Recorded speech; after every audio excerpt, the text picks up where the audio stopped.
सहारनपुर की बेहट कोतवाली पुलिस ने जंगल से चोरी की लकड़ी काटने वाले दो चोरों कदीर उर्फ कादिर पुत्र अख्तर व सुलेमान पुत्र वहीद निवासी ग्राम सिकरोडा थाना भगवानपुर जिला हरिद्वार को कोतवाली क्षेत्र के गांव पानसर के जंगल से पुलिया के पास से गिरफ्तार किया है।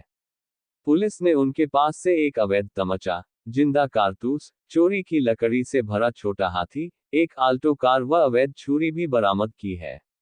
बेहट पुलिस द्वारा दो तस्करों को पकड़ा गया जो कि लकड़ी के तस्कर हैं और इन पे उत्तराखंड राज्य में भी दर्जनों से अधिक मुकदमे पंजीकृत हैं। ये जो दो लोग हैं इनका नाम सुलेमान और कादिर है। ये भगवानपुर जिला हरिद्वार के रहने वाले हैं और इनसे एक जो छोटा हाथी है उसमें करीब 20 गट्टे छोटे एवं बड़े शीशम के लकड़ी के एवं कुछ गट्टे गोयम के लकड़ी के भी मिले हुए हैं और इनके पास से अवैध हथियार मस्कट एवं अवैध छुरी भी मिली है जो कि इन्होंने अपने पास अवैध रूप से रख रखी थी।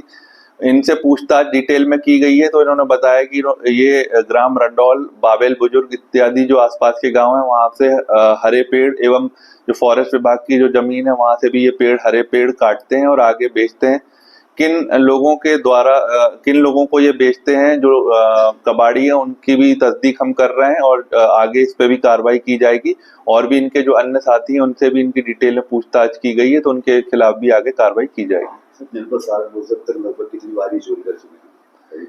इन्होंने अभी पिछले 3 से 4 बार आसपास के गांव में जो छोटे बड़े पेड़ शीशम के चोरी करना बताया है जो बरामद भी हुए हैं। ये पेड़ काटने के बाद आसपास के एरिया में ही छुपा देते थे। कल ये जो अपने पूर्व में काटे हुए पेड़ लेके जा रहे थे तभी पुलिस ने इन्हें इंटरसेप्ट किया और फिर इन्हें आज माननीय न्यायालय के समक्ष पेश किया जा रहा है और इनके अन्य साथियों का भी पता लगाकर उन पर भी कार्रवाई की जाएगी। जो लकड़ी पकड़ी गई लगभग उसकी क्या कीमत होगी? इसकी कीमत लगभग 8 से 10 लाख रुपए बताई जा रही है और इसमें जो कबाड़ी है जहां पर ये बेचते हैं उनका भी नाम प्रकाश में लाकर उन पर भी आगे कार्रवाई की जाएगी। बाबा साहब के चित्र के साथ सपा प्रमुख व पूर्व मुख्यमंत्री अखिलेश यादव का चित्र जोड़ने पर भाजपा अनुसूचित मोर्चा ने फूका अखिलेश यादव का पुतला। सहारनपुर के घंटाघर पर एकत्रित हुए भाजपा अनुसूचित मोर्चा के कार्यकर्ताओं ने आज समाजवादी पार्टी व अखिलेश यादव पर बाबा साहब के अपमान का आरोप लगाते हुए उनका पुतला फूका और जमकर नारेबाजी की। अनुसूचित मोर्चा के महानगर अध्यक्ष मुकुल वाल्मीकि व महामंत्री अंकित जाटव ने कहा कि अखिलेश यादव ने जो बाबा साहब का अपमान किया है उसे पर वह माफी मांगने का काम करें। आज ये सपा प्रमुख अखिलेश यादव जी का पुतला फूका गया है। किस लिए फूका गया? कल उन्होंने उनके कार्यकर्ता के द्वारा एक आधी चित्र अपनी और आधी चित्र बाबा साहब के फोटो लगाकर उन्होंने एक फ्रेम में जड़वाकर एक अखिलेश यादव जी को दी और उसी चित्र को इन्होंने जो है पोस्टर और बैनर के रूप में अपने शहरों में लगाने का काम किया। इसलिए आज हमने जो है अखिलेश यादव जी का पुतला फूकने का काम किया। अब आप क्या मांग रहे हैं? हम मांग करते हैं कि अखिलेश यादव जी इस शर्मनाक हरकत के लिए जो इन्होंने शर्मनाक हरकत की है उसके लिए माफी मांगे।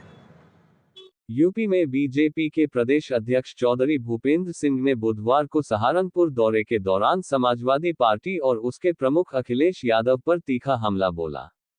उन्होंने अखिलेश यादव पर न सिर्फ परिवारवाद को बढ़ावा देने का आरोप लगाया बल्कि डॉक्टर भीमराव अंबेडकर की तस्वीर के साथ छेड़छाड़ कर दलित समाज का अपमान कर रहे हैं। चौधरी भूपेंद्र सिंह ने आरोप लगाया कि अखिलेश यादव ने बाबा साहब की आधी तस्वीर हटाकर अपनी तस्वीर लगाई जिससे वे ये जताना चाहते हैं कि वे डॉक्टर अंबेडकर के बराबर हैं। ये सीधा सीधा अपमान है। डॉक्टर अंबेडकर के चेहरे के साथ अपनी तुलना करना न केवल उनका अहंकार दिखाता है बल्कि करोड़ों दलितों की भावनाओं के साथ खिलवाड़ है। जैसा मैंने कहा, समाजवादी पार्टी हमेशा हमारे देश के महापुरुषों के बारे में, राष्ट्र नायकों के बारे में जो उनका दृष्टिकोण है वो दृष्टिकोण कहीं ना कहीं इन सब घटनाओं से परिलक्षित होता है। लेकिन मैं निश्चित रूप से कह सकता हूं देश में कानून का राज है और कानून में सबको अपनी बात कहने का अधिकार है। लेकिन इस प्रकार की अराजकता करना, इस प्रकार से जिस प्रकार से समाजवादी पार्टी का एक ट्रैक रिकॉर्ड है, हमेशा साधु संतों के बारे में, सनातन के बारे में, हमारे धार्मिक ग्रंथों के बारे में जिस प्रकार से वो बयानबाजी करते हैं, तो उनका एजेंडा समाज में जातीय द्वंद्व खड़ा करने का है, और निश्चित रूप से हमारी सरकार और हम सब लोग मिलकर पूरे उत्तर प्रदेश के वासी उसे सफल नहीं होने देंगे। कल से ये लोग भी सड़कों पर आने को कह रहे हैं, समाजवादी पार्टी के लोग इस नहीं, लोकतंत्र में सबको अपनी बात कहने का अधिकार है। पहलगांव की घटना हमारे सबके लिए बहुत दुखद है, और जिस प्रकार से लोगों की पहचान पूछ करके या पहचान उजागर करके लोगों ने इस हत्याकांड को अंजाम दिया है, पूरी दुनिया ने उसकी भर्त्सना की। हम सब लोग, देश के 140 करोड़ लोग पीड़ित परिवारों के साथ खड़े हैं। लेकिन समाजवादी पार्टी, हो सकता है उसमें अखिलेश यादव जी को अपना वोट बैंक दिखता हो, अगर वो दूसरे समाज का कोई पीड़ित होता तो संवेदना दिखाते निश्चित रूप से जाते, लेकिन वो एक हिंदू समाज से आता है, और हिंदू समाज में जिस प्रकार से उन्होंने अपना एजेंडा सेट करने की कोशिश कर रहे हैं, वो जातीय विवाद को बढ़ाने की कोशिश कर रहे हैं।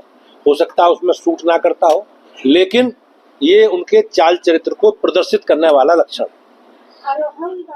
सहारनपुर में बैंकों एवं बड़ी कंपनियों के सीएसआर से शहर का सौंदर्यीकरण कर शहर को संवारने के लिए आज नगरायुक्त द्वारा यहां अनेक बैंक व कंपनियों के अधिकारियों के साथ विचार विमर्श किया गया।